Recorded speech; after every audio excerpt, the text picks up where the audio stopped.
Hello, City of Midland. Today I'm sitting here talking with our newest councilman, Eric Davidson. Thank you so much for joining us today. Yeah, thanks for having me. Of course. Well, we're just going to go ahead and jump right into the questions. If you could tell me a little bit about your background and your family and what brought you to Midland. Yeah, so what brought me to Midland is I got transferred down here in 2017 as a reliability engineer. And since moving here, I've had a couple children.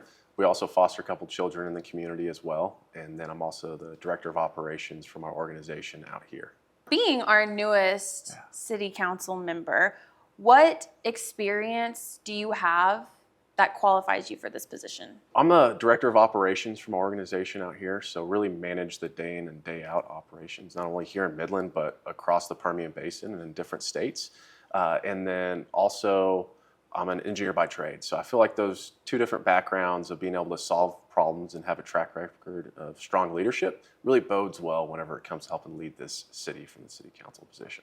Perfect. Yeah, we are super excited to have your leadership on board, and we can't wait to see what you do with this. Being the youngest council member that we have today, why do you believe it's important for young people in our community to become active? Yeah, so this is a young city, right? The average age is 32. This is a city full of young families, young leaders. And so when I really looked at the campaign, I asked my question of why wouldn't we want somebody that has a young family here in town, that's a young leader at their organization, also help lead this city and have that same mindset of the young generation here in town?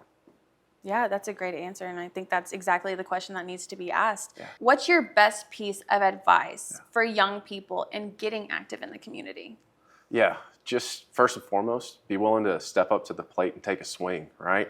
That's the hardest step sometimes, is just being willing to go out there and be a part of an organization, be a part of a movement, right? And so that's whenever people ask me, how do I get involved? Is what are you passionate about? Figure out what you're passionate about, and then find an organization that matches that same passion that you have. And you're going to have a great time helping out with them. You're going to make a great impact, and you're really going to benefit the community. That's great advice. How would you say your family and yourself have become active in the community or are hoping to become active in the community? Yeah, so me and my wife are both extremely active at our church, Redeemer Midland. So she's the children's director, and then I've also been teaching the 3-year-old Sunday school class for about the last 6 years now. And then on top of that, I'm also a baseball coach, a t-ball coach for my son's team. I am a mentor with Rope Youth that works with at-risk boys in elementary schools here in town. I've been mentoring them for about the last year. And then also I'm a board member on SWAT. So we throw a tennis tournament that helps raise funding for different tennis-focused organizations here around town. And so I just really focus on trying to make an impact in my community and just find stuff that I enjoy and I'm passionate about. Well, I think we're done with the serious questions, so we're going to filter into the more fun questions. Yeah. So what would you say your favorite place to eat in Midland is? So there's been a lot of ebbs and flows there over the last 7 years, but right now it's Opal's Table, especially Opal's Table's basement. So being able to go down there and enjoy a good meal. Okay. So next question. Okay. If you were stranded on an island, what are 3 items that you would want to have with you and why? I'm going to go with a water purification system. Okay. So it's pretty specific. So I want to clean out some of that water that I'm going to be drinking. Hopefully some flint or fire starter to help get started there. And then I'm also going to go with a machete, just all around tool to help cut stuff down. I'm assuming there's going to be some coconuts. So just a good universal tool. All right. It seems like you've thought about this. I watch a lot of Survivor. Got it. Okay. Next question. Yeah. If you were to have any superhero power, what would it be and why? So I used to think teleportation, because you can just get from point A to point B instantaneously. But I've actually been thinking about this a little bit more recently, and it's flying. So I'd want to be able to at least feel the air, enjoy the view. You're not going to enjoy that from teleportation, so you get to really take in all the scenery. Okay, good to know.